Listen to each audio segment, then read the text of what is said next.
Welcome to the Revolution Church podcast.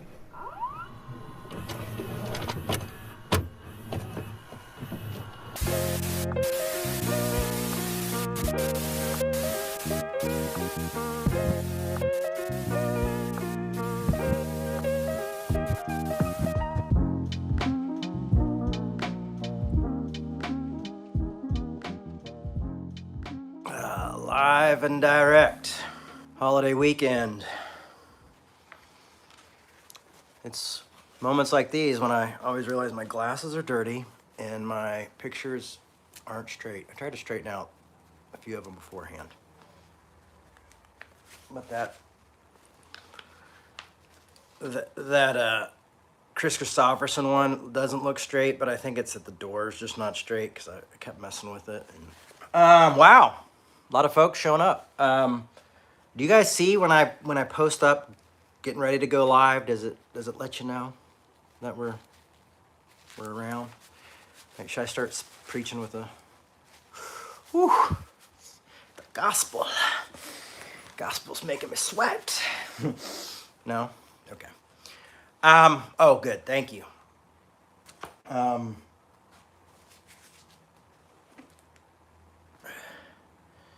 So funny. I got this Bible a long time ago in a thrift store, and I really love the New Revised Standard Version. And it's like, I don't think this is leather. It says it's genuine leather. And it's a gift Bible for a college, I think, Duke University gift Bible. Oh, well, if you don't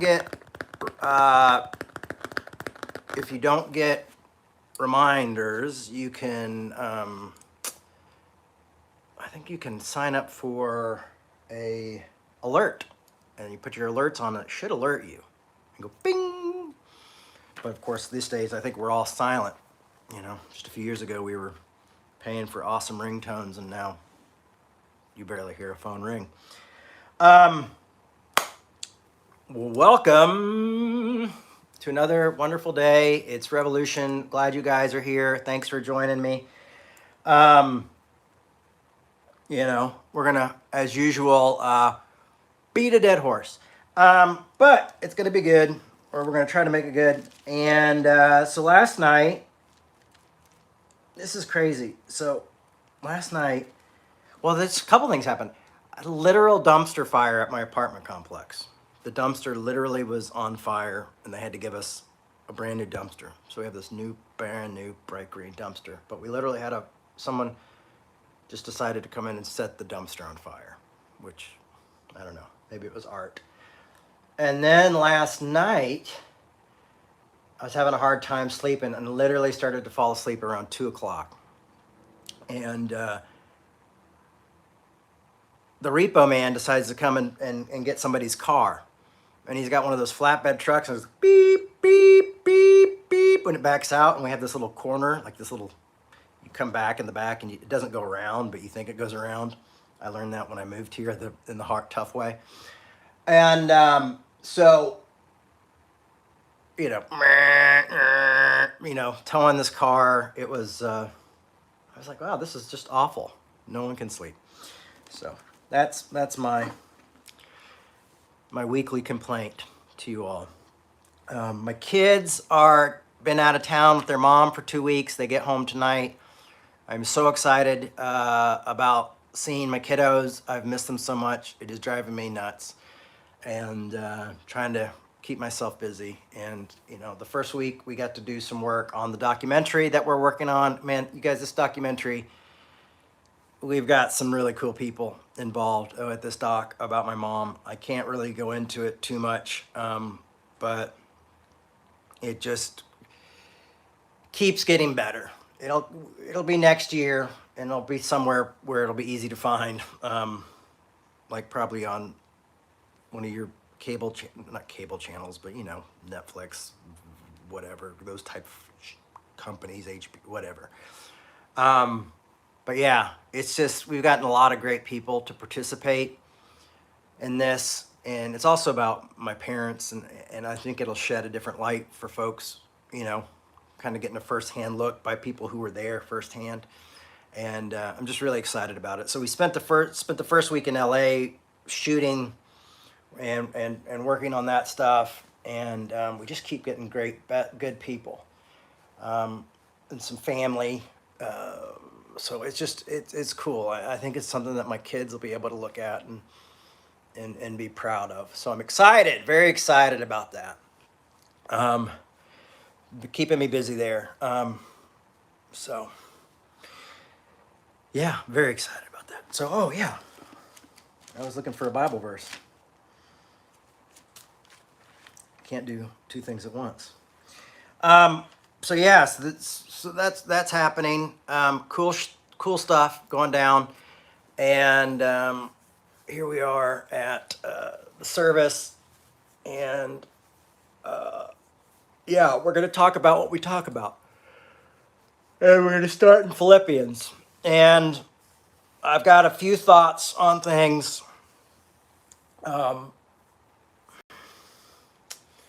About what's kind of happening in the world today. I honestly think like, in some ways there's some great answers and maybe great ways to look at the Bible and get some ideas. Not really answers, 'cause I don't really think it's an answer book, but to help us work out problems. But, at the same time, like capitalism and party systems and all this was not something they dealt with in the Bible. It was kind of like, kings and Caesars and overthrowers and things like that came into the system and ruled the system and took over.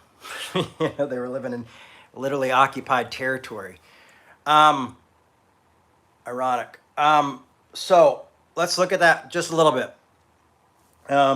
In some ways, well, what I'm trying to do here is, you're trying to build a line here, and say, well, how does this work with what we're going through today? How does, what is there a guide in our religion? Is there a guide in Christianity to help us deal with this and look at this and kind of see things differently? The problem is that so many of us have been, raised in this system, and it's a very binary system, two-party system, good and bad and blah, blah, blah. And so we get really connected to that system. And that system is set up to play us and almost, when you get older, it starts to feel like just the lesser of two evils. And it's just, this is what you get and you're going to like it, So open up wide. Here it comes. You got two choices. And when you start to really look at those choices, you start to realize they're really not that different. But now there are some small things that are different that they use to try to appeal to us and help, so they play to the little bases. But what you don't realize is that usually the bases they're playing to are louder people and not, not the poor, not the, they're not those people. And so it becomes a pretty hard game, and we all get skin in this game. So what I want to say is that I think that this system that we've grown up in, this political idea, are great for us to use and try to move and help other people, and for us to try to influence. But what's happening is we're being influenced by politics and by media so much that sometimes we're not thinking straight, because we don't realize, like, when you watch these shows, if they're conservative or they're liberal shows, like who's paying for the advertisement on here, who's paying for their shows to be on the air, who's doing these things. So we've got to be able to, like, really step back and go, like, oh, I know it sounds like conspiracy theories, but to me it's not.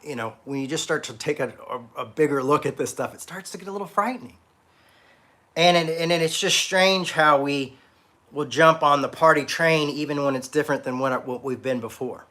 And I found that a lot with being mostly Democrat my life, all Democrat my life, is that now it's like, it's not what it was 10, 15, 20 years ago. So I think we need to look at that and go like, are we changing or are we being manipulated to change? Now, the problem too here is that we've become really divided. And we like to create boogeymans. We like to create us and them. And who are you going to save me from? Are you going to, are you going to save us from crack cocaine? Remember in the 90s? And, it was crack. We got to crack cocaine. And like Democrats came in and started putting everybody in prison for drug charges. I mean, it was like, what?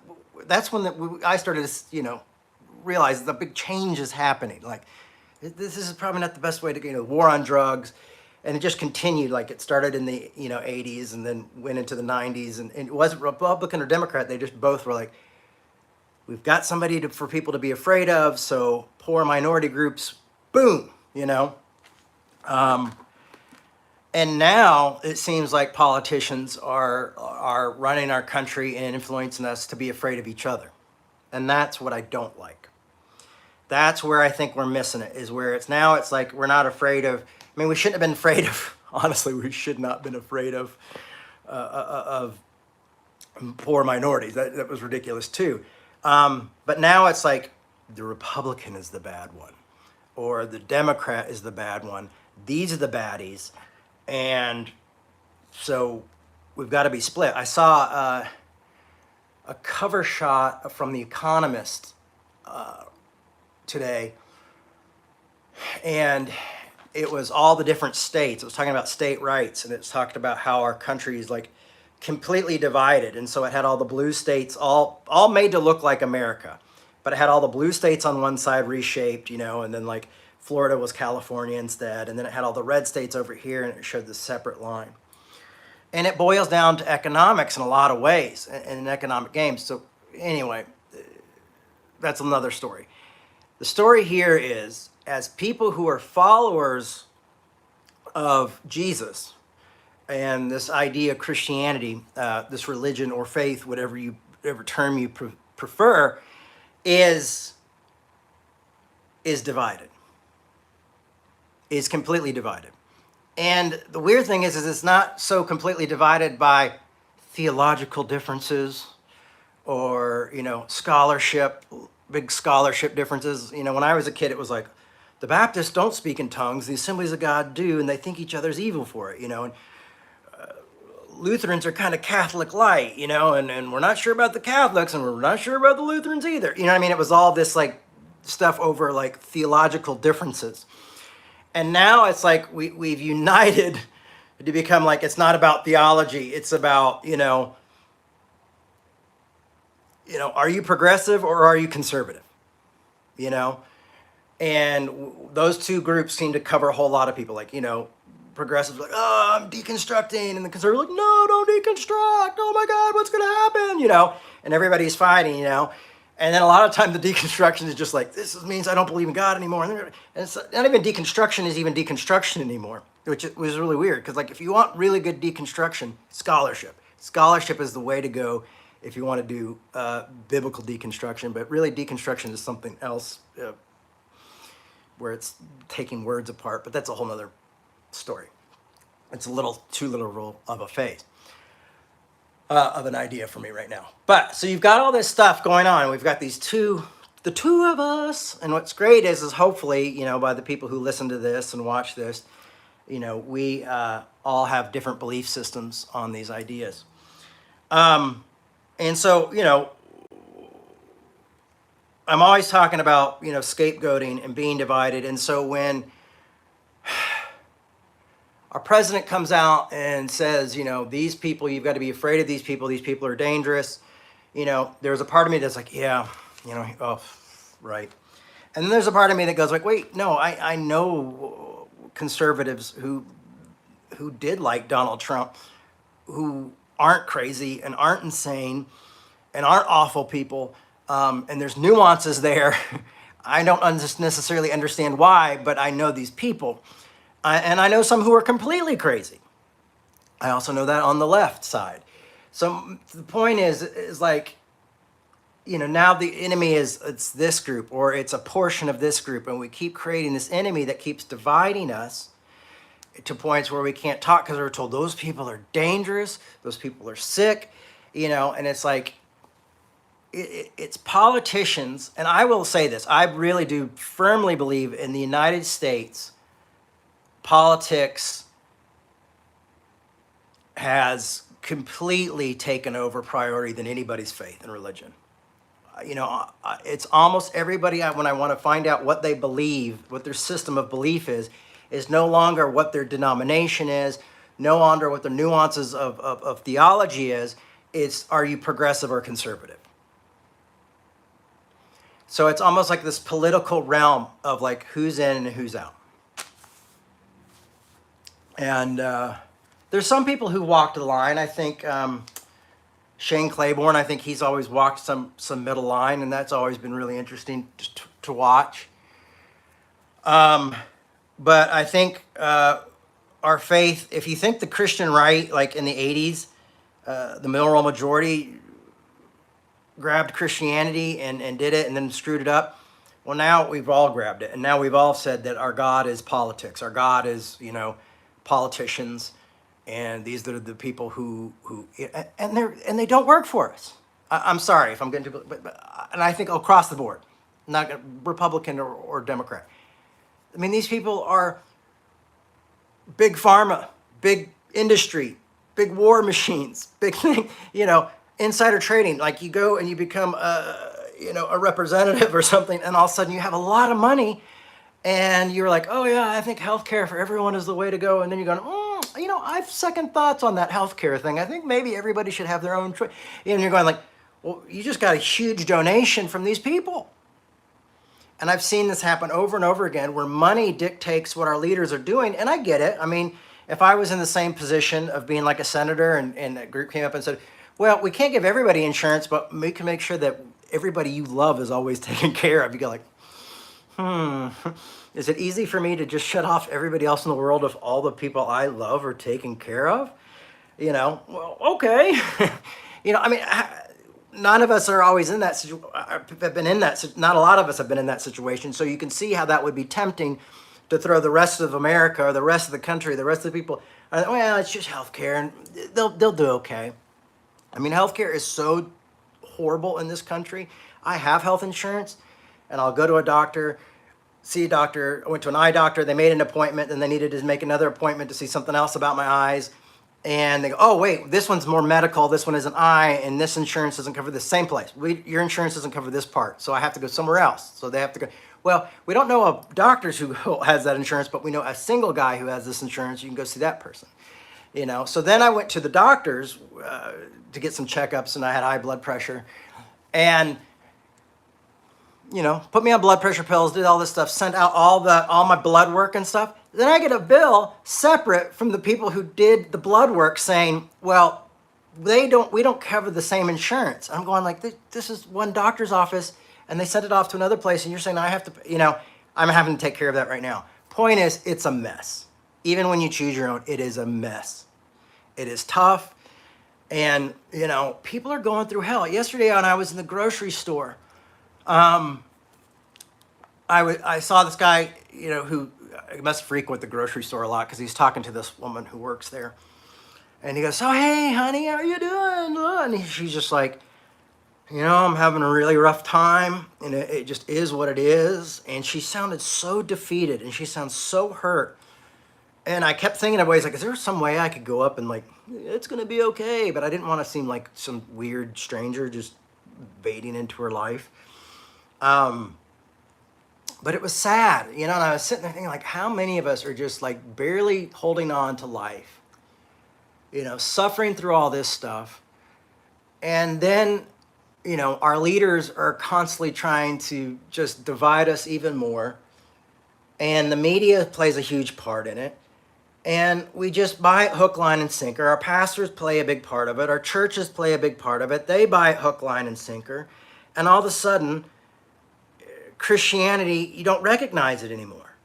And it's failed. And there's a reason people are deconstructing it, and the deconstruction is usually landing in like, I don't want anything to do with this shit, is because so much of it's crap.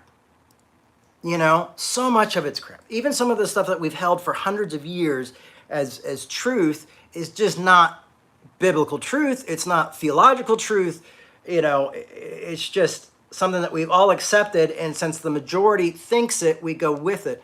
But that's not how Christianity traditionally worked, in the sense when it began and when it continued through Paul, and for the first 400 years, it was something that literally kicked against the pricks. It kicked against the power. It kicked against these people, and so I think we've got to just start asking ourselves sometimes too, is like, am I being manipulated?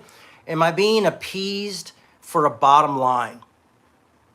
For the bottom line of someone's finances, like we talked about last week, like, the prodigal son, like it started to boil down to like, everybody wants, what do I get? What's the, do I get the money? Do I get this? What about me? What about, and so we get into that. So I'm going to look at this. Philippians 2:1.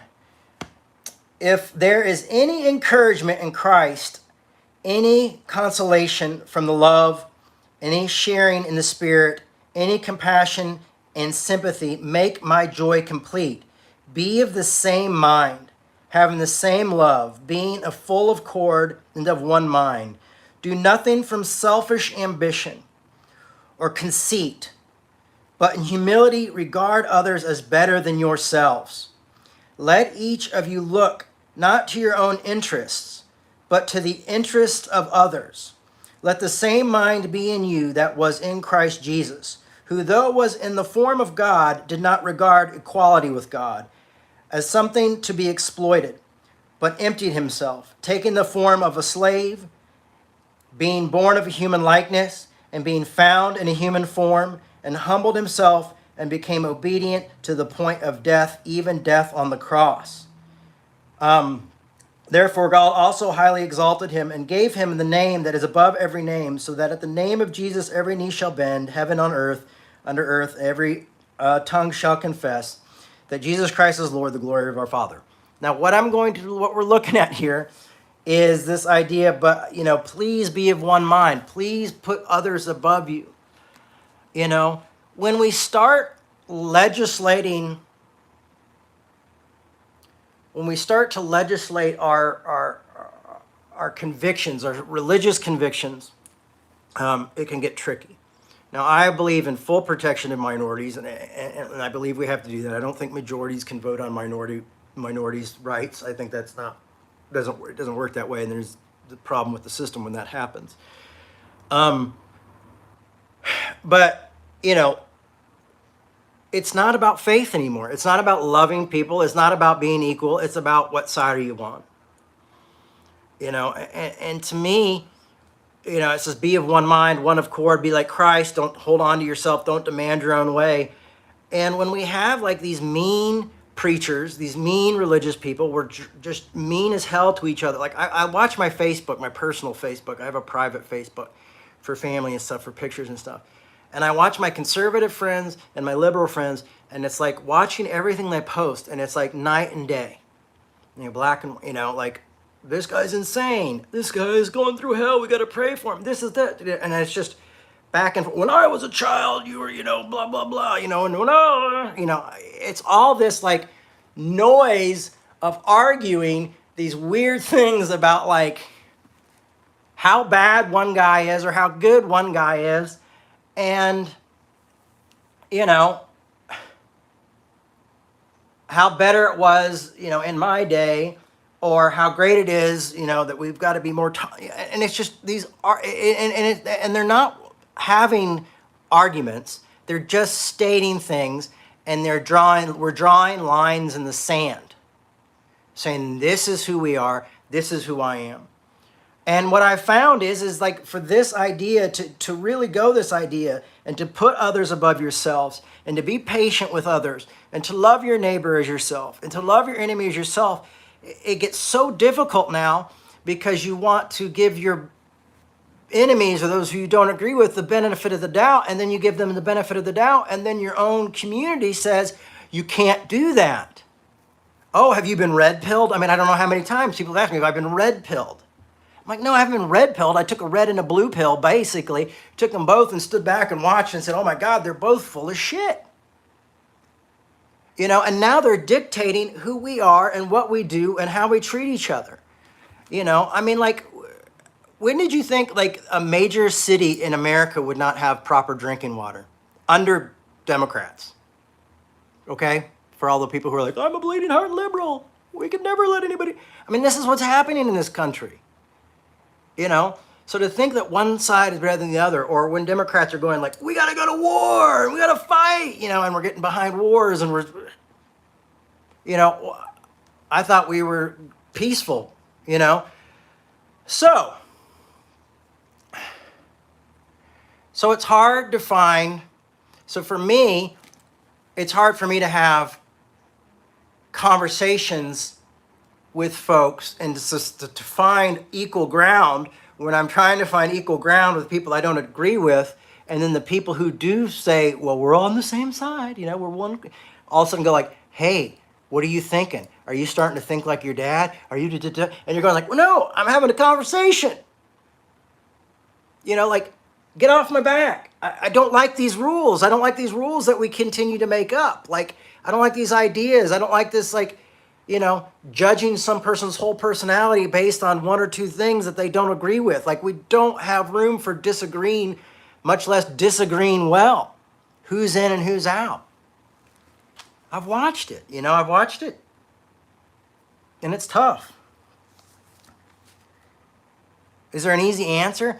Well, no. Because the answer really is as people, we have to be leaders. As people, we have to have these tough conversations.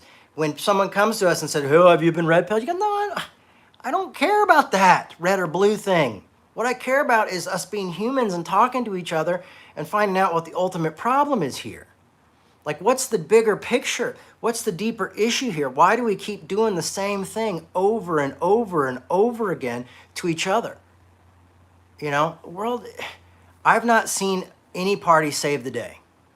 I've seen them do some great things. I've seen both parties do cool things, and help people. And when they help people, they're doing the right thing. But then all of a sudden, campaign financing goes a little nuts, Anyway. I just say all this because I think that's we've been pulled away, that we've forgotten the story, And it was bad enough when we were letting neo-Calvinism versus everybody else crap go on. It's bad enough when we're arguing to the point of you're going to hell and I'm going to heaven because I have the right theology, because I figured out what the magic book says. That's crap. That's pretty shitty too. But it's just this constant going back to this binary and not having any areas for contradiction. And contradiction is something that's going to always be there and that we all carry within us. And we've been told that it's this horrible, awful thing and there can be no contradictions, and that we must have this, wonderful little, balance of things. But the problem is if you have this wonderful little balance, you're going to have good and you're going to have evil. And we're always going to be fighting each other. And I think you'll find out that it's never that simple.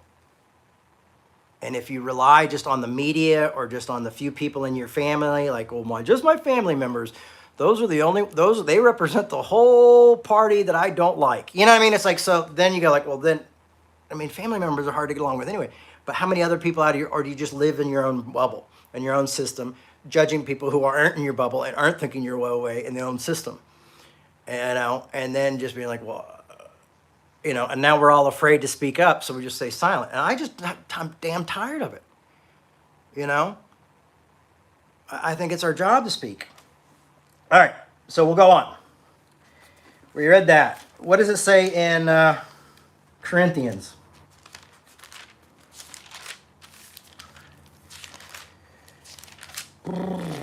Oh.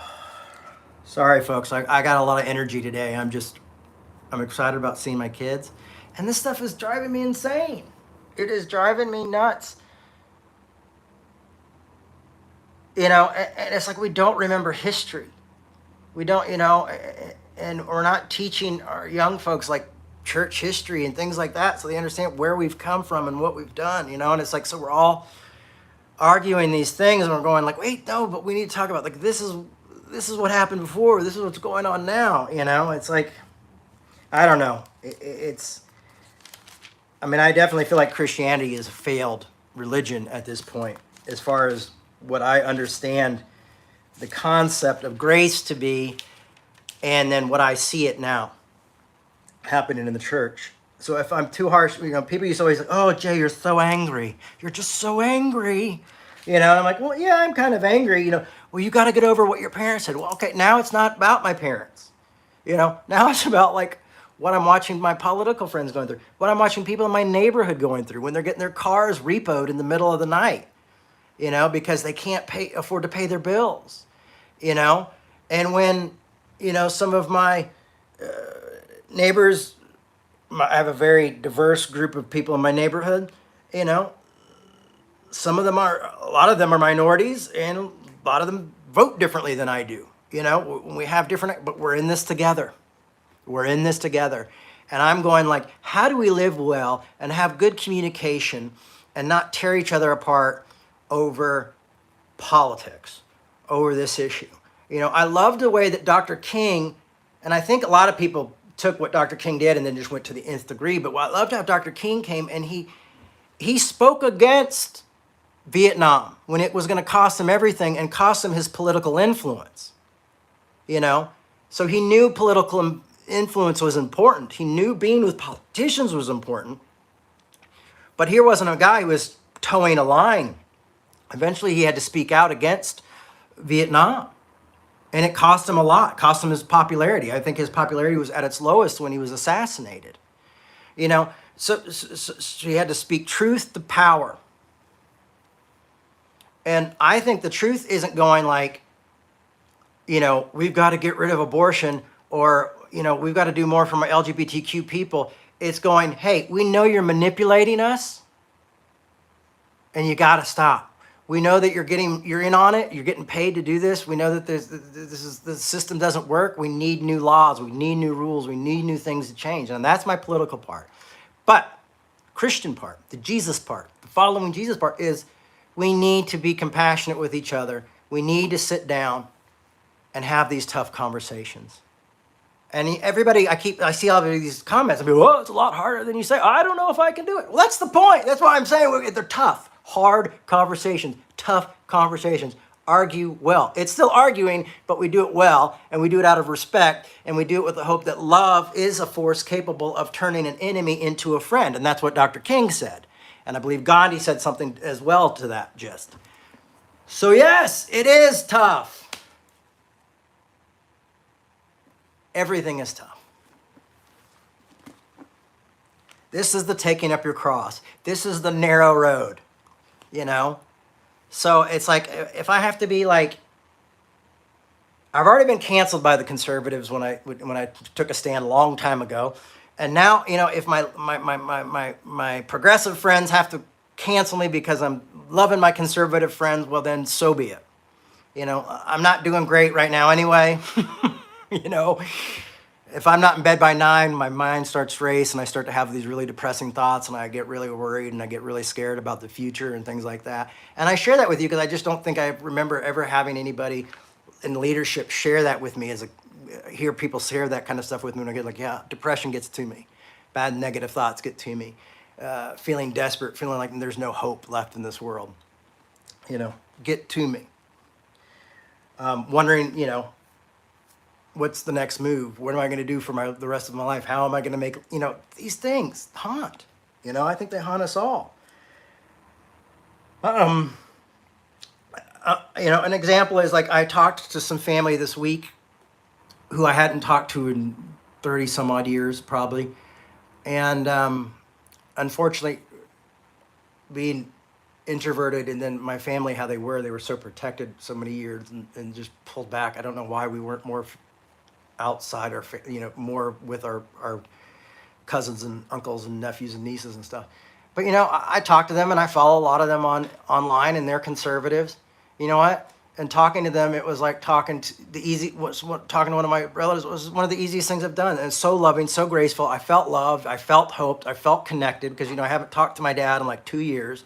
It felt good to be connected to someone who was connected to a relative, to blood, and who was just loving and caring and wonderful. And to talk about my kids in a wonderful, loving, awesome way. You know, I didn't realize that my grandmother's middle name is Minnie. My daughter is Minnie. So,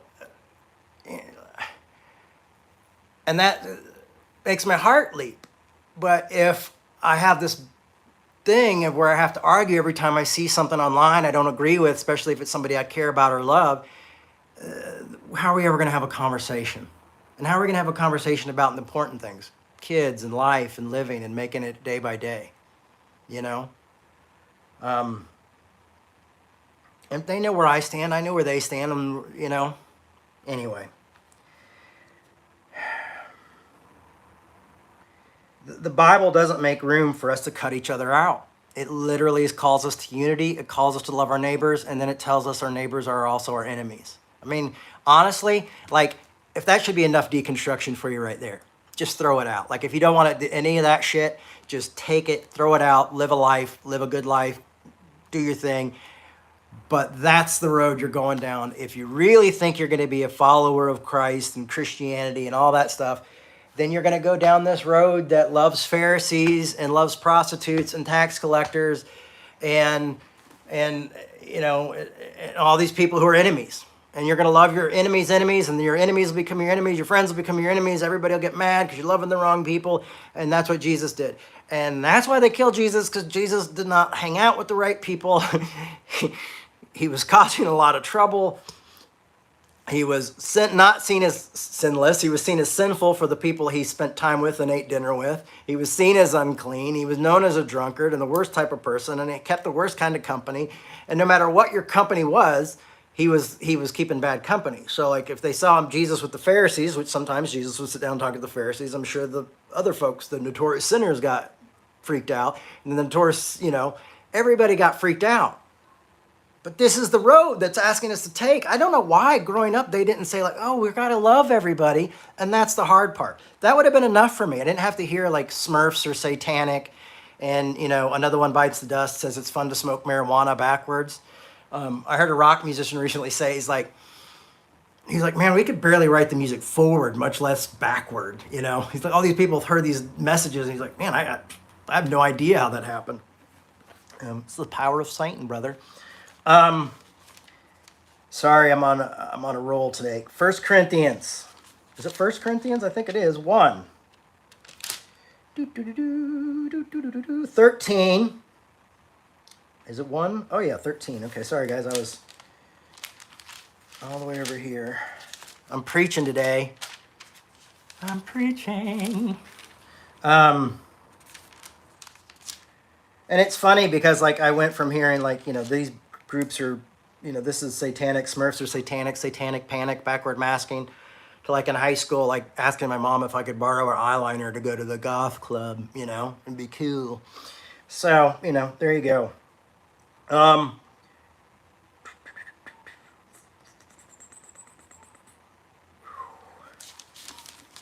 where are you, 10? There you are.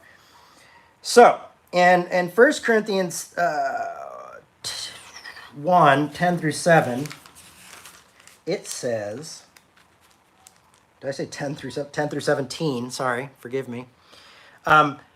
Now I appeal to you, brothers and sisters, by the name of our Lord Jesus Christ, that all of you be in agreement, and that there be no division amongst you, but that you be united in the same mind and in the same purpose. Now, I will honestly say we got a way to go before the same mind thing happens, and probably purpose as well. But what if we made the purpose bigger? What if they made the purpose is that our purpose is to show grace and love people well? Live well, love well, live in grace. I mean, so if that was a bigger picture, we might be able to do that. Good luck with that. I like that because that's what I used to, someone just wrote, good luck with that. I used to also sometimes end my talks with that when I was really down. I'm like, and that's the word of the Lord. Good luck with that. I have to believe it works, man. It's like I keep getting hammered and punched by all these critics and all these people, you know, and I've been in it with the best of them. And I got to believe, like, just keep talking. I mean, I'll either keep talking until I'm just like, you know, working at Fred Meyer's down the street, and then I'll just be talking to my coworker. And then Jesus said, and I'm like, oh, stay away from the crazy Jesus J guy. I'm like, good luck with that. So, but that you unite in the same mind and the same purpose. For it has been reported to me, and by Sholos, people, that there are quarrels among you, my brothers and sisters. What I mean is that each of you say, I belong to Paul, or I belong to Apollos, or I belong to Cephas, or I belong to Christ. Has Christ been divided? Was Paul crucified for you, or were you baptized in the name of Paul? I thank God that I baptized none of you except Crispus and Gaius, so that no one can say that they were baptized in my name. Now, you hear this? Like, Paul is going like, you guys are saying, and this is what happens. And I'm a Pauline Christian. I really like Paul. I think Paul's got a bad rap, and I think more people should read Paul, because I think there would be more, I think people should also be educated on what's Paul and what's not Paul, because I think there would be more grace around. So here's the concept, is that Paul is saying, some of you are saying, well, I follow Paul. You know, I'm a follower of Paul. I'm a Paul Christian, or I'm a Cephas Christian, or I'm a Peter Christian, or I'm a James Christian, or I'm just a red letter Christian, and Paul's going like, when did we get separate? Did these people, and he's basically saying Christ is the answer. He's saying, don't look at me, look at Jesus. Look at this idea, and we're going to look at Jesus in just a second. We're going to look at what Jesus has to say about all this as well. But now we have people saying, well, I'm a conservative Christian. And we have conservative values. Well, I'm a progressive Christian. And I think once we start putting something in front of Christian, it's a good sign that we're putting something in front of Christian, in front of Christianity, in front of our faith. We're going, my politics are more important than this, and really I follow this, and I influence what this, when it works with me. I mean, that's what we're saying. When it works here, for this, it's good. So when the politics work for my Christianity, and that's what we've done. We've come these like politicized Christians that just want to fight each other all day long, and it is so boring. It is so ridiculous. It is so sad, and it is so the end of Christianity. I mean, it's just, we're at war. We're a kingdom divided. Everything that is told us and we're not to do, we do. And so now it's like, well, I'm a Caesar Christian, or I'm a Trump Christian, or I'm a Biden Christian, or I'm a, I mean, I have my own politics. I get it. They're important. Unfortunately, the politicians are failing us. So there's got to be another way. And my guess and my hope and my pitch is not to get you to heaven, but to help it be a little more like heaven here on earth. It's to get you to live before you die in a way that's not dictated or caused suffering by politics, or your family's not torn apart by politics. It used to be families were torn apart old-fashioned. In my day, we were torn apart by Christianity. Those were the days. Now we can have our Christianity and our politics too. It's like, so this is my question to you. Do you really believe in this unity stuff, or you just believe like, well, I just like some of the stuff Jesus said and some of the stuff Paul said. I just like this and over there and this over that, so, and it's okay to be a cherry picker. I actually think Paul and Jesus both cherry pick at times when they go through verses. You see I skipped that one. That's weird. But let's look at what Jesus has to say about this. And I appreciate all of you who held on through this talk, because it's already like 44 minutes in. We're almost done.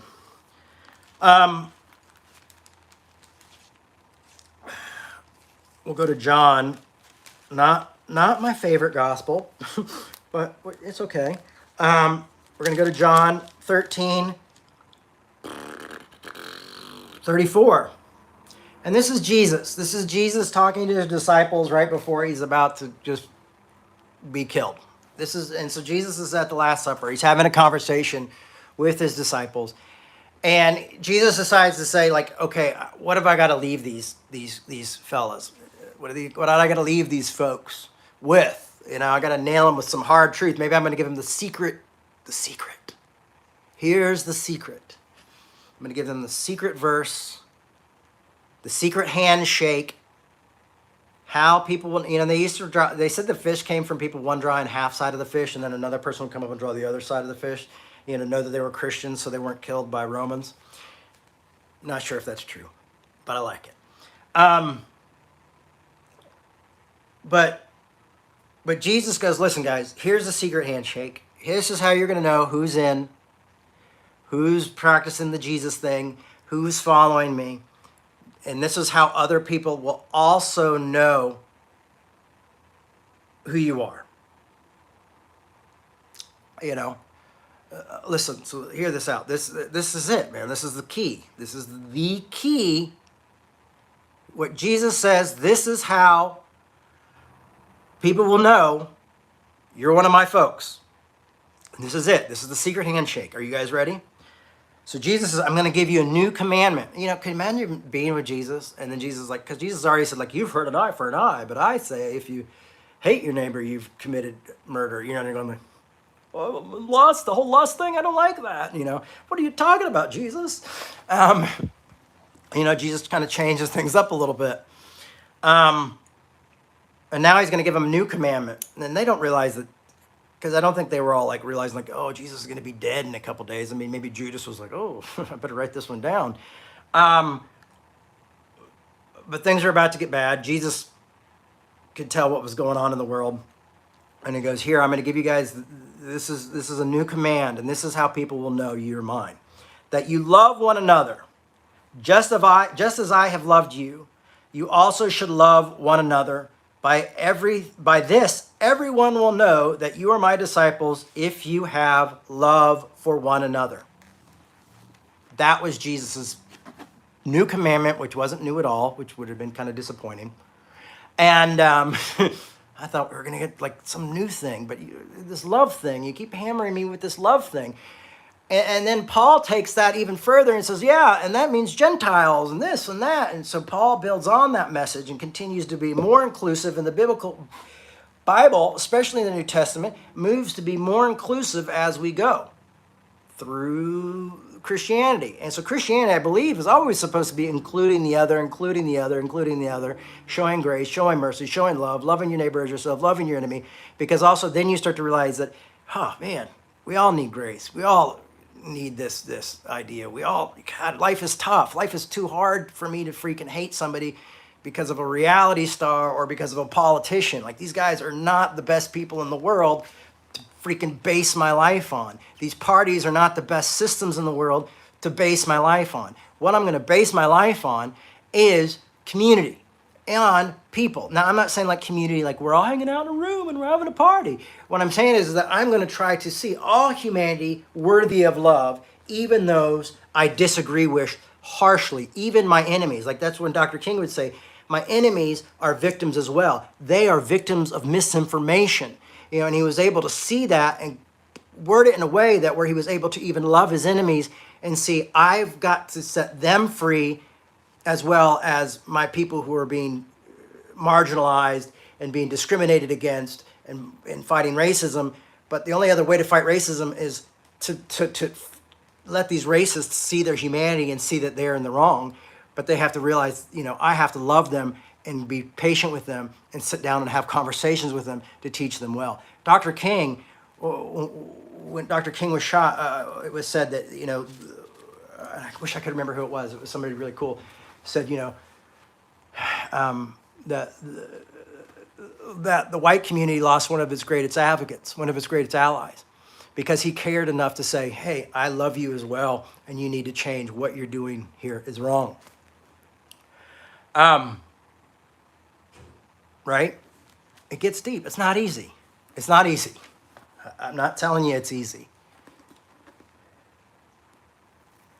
So Jesus gives us the new commandment to love each other.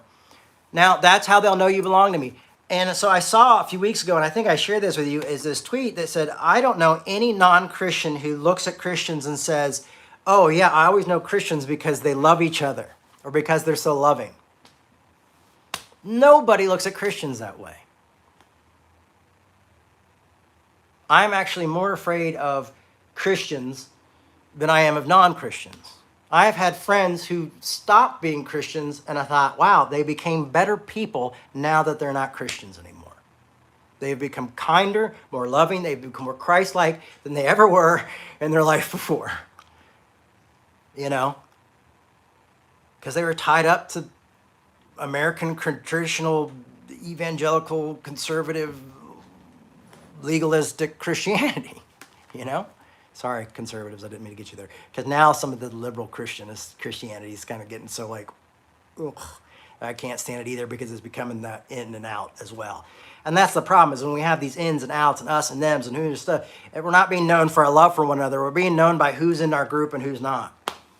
And I think the whole idea of being a cool Christian has gone way too far. And I know you look at me, I'm covered in tattoos and all that crap, and I never grew up, whatever.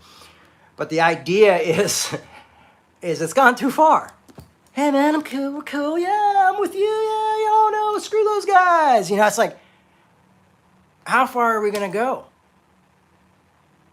You know, how many people do we have to reject and turn away and hate and cancel? These are not Christian principles. I'm just telling you like it is. I'm a lifelong Democrat. I am a liberal. I'm more left than Democrats. I'm very left, okay? The things I believe would make some of your toes curl. You would not, some of you would just be, I'm never listening to him again. He's crazy. All right? But we're not known for our love and our grace. And when my parents had early in their days, one of the things I always could look back and admire my parents in the 80s, besides the fundraising thing, which the money thing, that was wayward. But my mom's message was always, Jesus loves you. Jesus loves you. Most simple message, Jesus loves you. And you know what she did? She just hung out with people. She just hung out with people all the time. She just loved people. She loved people she didn't agree with. I mean, it's really amazing. People would come and yell at her, and she would love them back. You know? And so I had this great example in my mother of a very Christ-like person, of someone who is like, we need this, we need somebody who can, you know, go in and relate to conservatives and relate to, you know, progressives and just love each other, you know? And she would tell you the truth. She would tell you where she's at. Honestly, I don't even know if she could, like, how well she would be accepted now, because I feel like so many people have drawn lines in the sand that I don't know if people would, you know, they would say, well, if you don't say this, then you're not with us. You know, or you said this, so you're not with us. You know, there was no room for nuance or no room for like, well, they grew up in a different time or none of that. There's not that. That doesn't exist anymore. But back when my mom died 15 years ago, there was that. I mean, you know, she never was pro-gay marriage, you know, but she was more loved by the LGBT community, the gay community, than anybody, any community. I mean, they loved her so much, you know, and she loved them. And it wasn't about like theology. It was just about love. And so I know that my mom was a Christian because she loved people so much, because she loved conservative people. She didn't care who, she just loved people. I got a message yesterday from somebody who was like, this is really out of the blue, but you used to come into a restaurant in Atlanta and your mom came in with you once, and she was so sweet and so genuine and so sensitive and so loving and so caring, and I just wanted to let you know that left a mark on me. You know, now, this person wasn't, I don't know what their belief system is, I don't know, but they were a waitress. She was a waitress at the time, and just decided, like, I want to tell you how much that meant to me. Like, to me, that's like, okay, well, maybe that's what Christianity is. You know, I know a pastor who recently passed away, and I remember thinking when he passed away, he's like, I don't know everything he believed, but he always showed me a lot of love and respect. He was always really quite kind to me when most people weren't, with the crew he ran with. And it was just this idea of like, there was something about that love that drew me in and that made me want to be a part of that. It was really something beautiful. And it didn't matter. I wasn't thinking about what his politics were, if he was affirming or not affirming or anything like that. Maybe if we had ever got to sit down, we could have had those conversations, but I also knew that there was someone I could have those conversations with, And so that's interesting. I'm going to wrap this thing up. I'm going to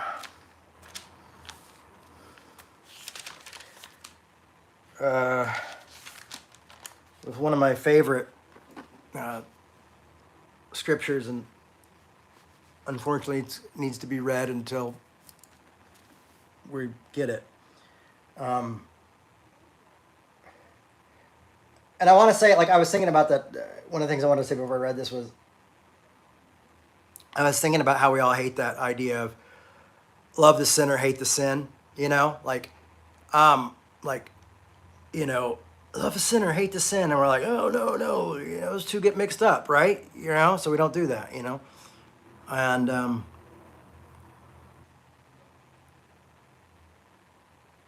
but we don't even love other Christians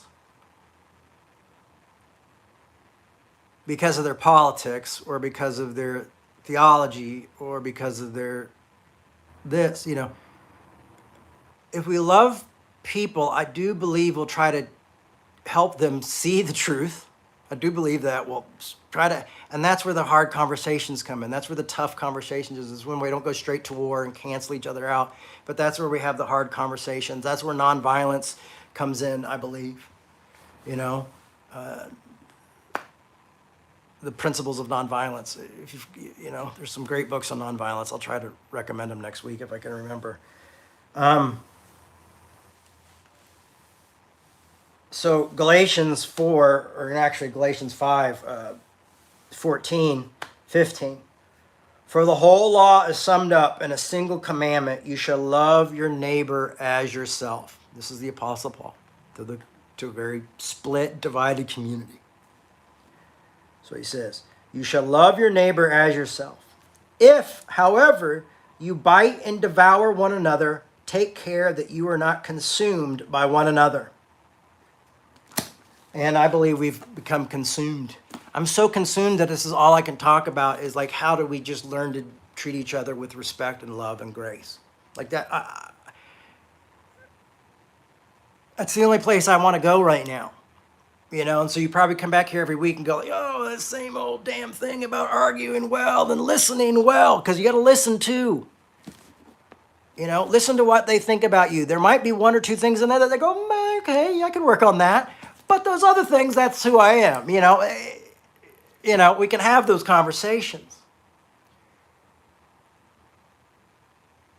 So I believe, like the message of grace, that the message of disagreeing well and community and being of one and loving each other is valuable and so important that it cannot be talked about enough. And I think this is the only way we speak truth to power. And that we realize is that the politics, we don't go right or left. We just go, the political system has taken us away from that. Has helped, we've lost our focus. And that crumbs from the table aren't going to get us to hate the other group. There's bigger problems. There's American City right now that does not have clean drinking water. Like they're told to literally shower with their mouth closed. Okay? There's problems in this world. There's giant floods happening and people dying and people going through hell and back. So it's time to have a perspective. It's time to step back, look at the bigger picture and go, how do I love like Tammy Faye? Now, you know what my mom would have done when that woman said at the grocery store that I saw that was like, it is what it is. I think my mom would have gone over and hugged her and loved her. Now, I can't do that, I don't think, because I'm like this hetero, white, tattooed male. Oh, let me hug you. But she was able to do that. And I think more people need that kind of love. And I think it's not beware of biting and devouring one another. We've been bitten and we've devoured one another. And I beg of you, all who hear this, to stop and to help others stop and encourage others to stop doing that.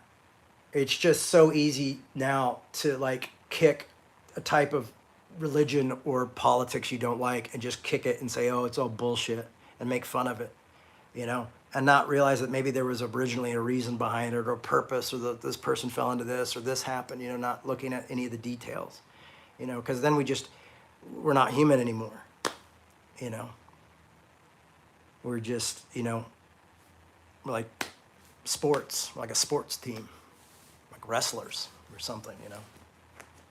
Anyhow, I hope you got it. I hope we can love each other. And I'll keep climbing this mountain as long as I can. If you like what you hear, Revolution needs your support. No, we don't have a church building right now, but we do have bills.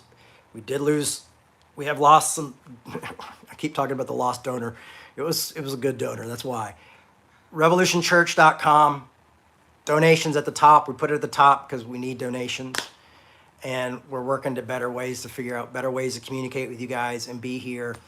I don't know if that's going to be like setting up an actual place to do this at. Right now, this has been really great for me because I'm able to work on my documentary. And the thing about my mom, I'm able to be a dad and I'm able to do these things. I'm also able to read books and study and think about this stuff and bring it to you guys. So if you like what you see and you'd like to see more of it, please go to revolutionchurch.com and support us financially. If you can't support us financially, I also get that. But you can support us by following our YouTube channel, you know, putting on the little bell that dings when you turn it on, and sharing it with people. You guys, I think one or two of you share it on Instagram. Seriously, 2 of you share it on Instagram, and I know there's more than 2 of you. I can see there's 14 people here right now. And I think one person sometimes now shares it on Twitter. And on Facebook, it's like I get 1 like. I put up a talk, I get 1 like. Like, to get this message out, share it with others, please. Let people know you like it. That is one way you can help without finances. If you say, hey, I just want to help out, there's a way. You want to help? Retweet. Put it up on your Instagram stories. Let people know what we're doing, and appreciate it. We love you guys. We're going to do this. We're going to continue to move forward and do the best we can to show love and grace, live life well, and love others. See ya.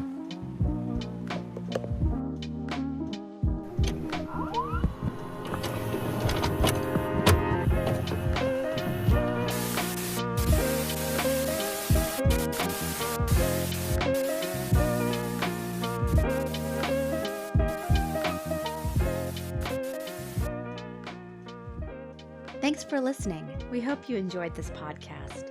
To make your 100% tax-deductible donation today, please visit revolutionchurch.com/donate. You can also learn more by clicking the donate section on the website.